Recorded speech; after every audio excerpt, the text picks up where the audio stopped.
Hi guys, my name is Florina and welcome to the Rose Enthusiast channel, where I document my journey of growing my dream rose garden here in the UK. I want to share with you not only the struggles but mainly the success I've had with particular rose varieties that I have chosen to grow at home in my back garden, so you will know which varieties are worth growing and which one might not be. If that sounds exciting to you, definitely hit the subscribe button. I hope you enjoyed today's video. Now, if you are a pet lover, this episode is especially for you. I've put together a list of companion plants that not only pair beautifully with roses, but are also safe for dogs. Are you worried that your stunning rose garden could be dangerous for your dogs? I was too, until I discovered these 9 gorgeous companion plants that are both dog friendly and rose compatible. I've got 3 dogs. This is Lady and Bruno, and this is Dolly. They are about 12 years now and Dolly is 8. This is how they looked when they were babies. If you consider your dog as being part of the family, I guess you want to make sure he is safe in the garden. The good news is you can create a full lush garden without compromising on beauty or variety. One added bonus of companion planting is that you don't have to rely on harmful chemicals, which are often unsafe for pets and children.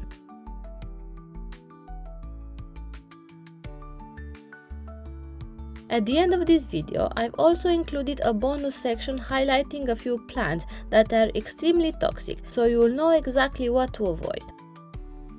Personally, I love having a variety of flowers and foliage among my roses, but I also love my dogs and I need to know they are safe.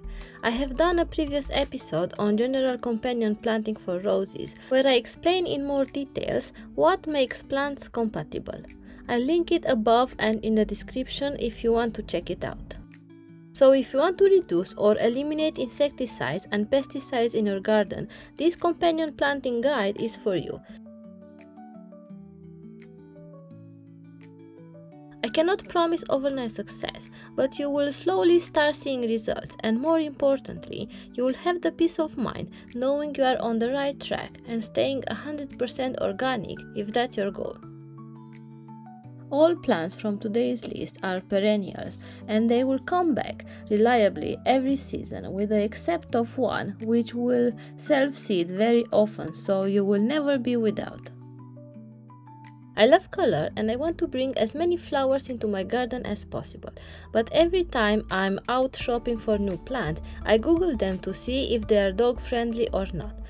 Some are very dangerous, even deadly, and others might just cause stomach upset if chewed. But I say it's better to be safe than sorry and to avoid them altogether. Later in this video, I will also talk about 3 very common garden plants that are highly toxic to dogs and cats, so be sure to stay until the end if you want to know what to avoid. First, the good news, the roses themselves are not toxic to dogs and cats. The only potential issue is the thorns. But if you are concerned, there are several nearly thornless varieties available. I will put here on the screen a list with a few of them. You might think that having pets limits your plant choice, but I've put together a long list of safe options, so you are really spoiled for choice. So with no further ado, let's dive into the list. The first one is lavender. Lavender is one of the best companion plants for roses, not just for its beauty, but for practical garden benefits too. Here are several reasons why. Lavender's strong aromatic oil helps repel aphids, whitefly, and other common rose pests. Its scent can confuse or deter pests that will otherwise target your roses. Lavender attracts bee, butterfly, and other beneficial insects, which helps support a healthy, biodiverse garden. This can indirectly benefit roses by encouraging pollinator presence and balance in the ecosystem. You can propagate lavender from cuttings or from seeds. Lavender grows in a looser, more open form, which allows better air circulation around the base of the rosebush. This helps reduce the risk of fungal disease like black spot or powdery mildew, which roses are prone to. Both roses and lavender thrive in full sun, more than 6 hours, well-drained soil, and moderate watering. Lavender needs less but can adapt. They're excellent companions because they like similar growing environments. The cool purple tones of lavender beautifully contrast with the warmer pinks, red, and white of the roses. Plus, the combined fragrance is heavenly. Soft floral rose with sharp herbal lavender. Lavender is often unappealing to deer and rabbits, which might help protect your roses if you live in an area where those animals are a problem. The second plant on today's list is Echinacea. Echinacea is a magnet for bees, butterfly, and beneficial insects, which help increase overall pollinator activity in your garden. These insects also support your roses by creating a more balanced ecosystem. Echinacea can be grown very easily from seeds or by splitting a mature plant that you already have in your garden. While roses often peak in spring and early summer, Echinacea blooms in mid to late summer and even into autumn. This extends your garden bloom time and keeps your borders colorful when roses take a break. Echinacea is tough, drought tolerant, and low maintenance. Echinacea supports biodiversity and pest control by attracting a variety of insects. It has also a strong vertical presence, but also non-invasive root system, which means it can grow close to roses without competing for space. Their upright structure adds height, variety, and movement to the border. The third plant is Calendula, also known as pot marigold. Calendula offers natural pest control by attracting aphids, whitefly, and thrips away from your roses. This makes it a kind of sacrificial or trap crop that helps protect your roses by drawing pests to itself instead. It can also attract beneficial insects. It helps reduce soil-borne disease because calendula has an antifungal and antibacterial properties, and its roots are believed to help improve soil health over time. It also helps suppress harmful nematodes, which can damage rose roots. Calendula thrives in full sun, well-drained soil, and grows quickly. It doesn't compete heavily for nutrients, and it's easy to sow and maintain, making it a great filler or border plant around roses. It's an annual that readily self-seeds, meaning it can come back year after year with little effort. This helps fill in bare soil under and around rose bushes, suppressing weeds and giving your garden a fuller look. Number 4 on today's list is Heuchera, also known as coral bell. This is a wonderful companion plant for roses, especially if you are looking to add foliage interest, support soil health, and create a more layered, lush border. While it's not traditionally paired with roses as often as lavender or catmint, it brings unique benefits to the mix. It can add stunning foliage contrast. Heuchera comes in an incredible range of leaf colors, from deep burgundy to lime green to silvery purple.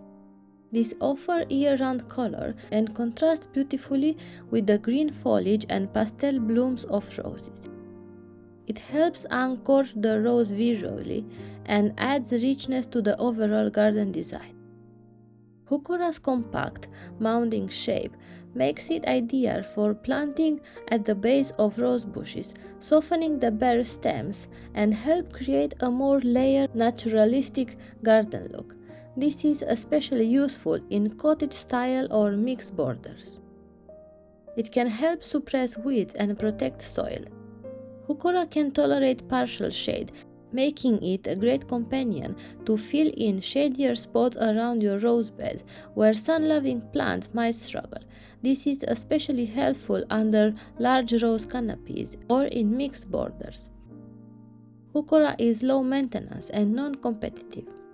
Some pairing tips: You can match deep purple or burgundy Heuchera, like Palace purple or obsidian, with pale or blush roses for a dramatic contrast.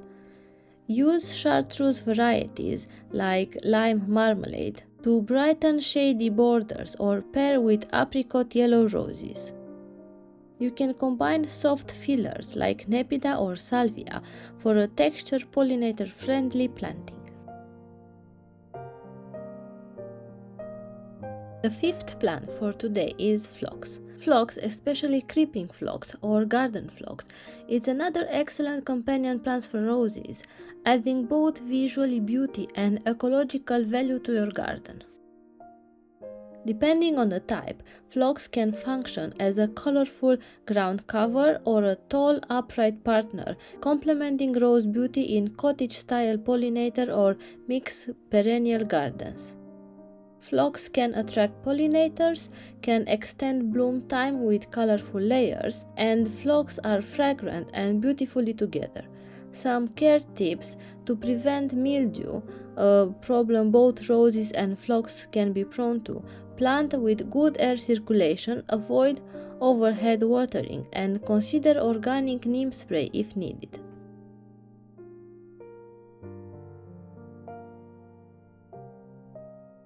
Number 6 on today's list is Lavander. It adds beautiful foliage contrast to the garden. The silvery grey velvety leaves of Lavander create a gorgeous contrast to the glossy green foliage and vivid blooms of roses. This contrast makes roses' flowers pop even more and adds depth to your borders. It can soften the base of rose bushes. Lavander loves sunny, well-drained spots just like roses. Its drought-tolerant won't establish, making it a great lower-maintenance choice that won't compete heavily with roses for water and nutrients. It can act as a living mulch and help suppress weeds and retain moisture. It can attract pollinators when in blooms.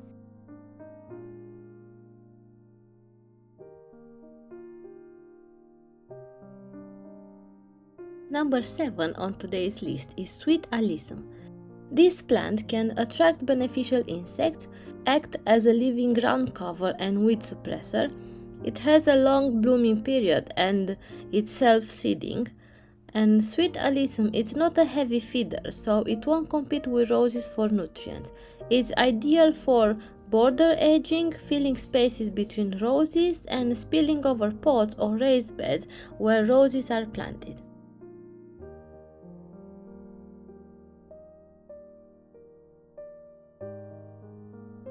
The 8th plant on today's list is Seedum. Seedum is a brilliant companion plant for roses, both visually and functionally. Its succulent foliage, drought tolerance, and late-season blooms make it a great addition to rose borders, particularly if you're aiming for a low-maintenance, pollinator-friendly, and seasonally balanced garden. Seedum and roses, they thrive in similar growing conditions. Seedum is a late-season pollinator magnet because they bloom in late summer to fall when roses are often starting to fade. Seedum is a low-maintenance plant and water-wise it won't compete with roses for moisture, unlike many thirsty perennials. And number 9 and the last plant on this list is Catmint. Catmint is a great substitute for lavender. Like lavender, has a strong minty fragrance that repel aphids, Japanese beetles, and other pests that commonly target roses. Its scent acts as a natural barrier without harming beneficial insects. Catmint blooms for weeks and it's loved by bees, butterflies, and hoverflies, all of which support a healthy garden ecosystem. Hoverflies, for example, eat aphids in their larva stage, giving your roses backup defense. Also, they look very nice amongst the roses and they like similar growing conditions. Catmint can improve airflow and fill in gaps. Catmint has a low spreading habit that helps cover bare soil beneath rose bushes, improving air circulation around the rose base and suppressing weeds while keeping things looking lush and full. It's a low-effort plant that doesn't compete heavily with roses for nutrients or water. Works very well in informal and cottage-style gardens. In the last section of the video, as I promised, I'm gonna talk about 3 plants that are highly toxic to dogs but very common in the gardens and you better avoid them. So the first one is foxgloves or Digitalis purpurea. It's often grown for its tall dramatic spikes of tubular flowers. It's toxic to both dogs and cats.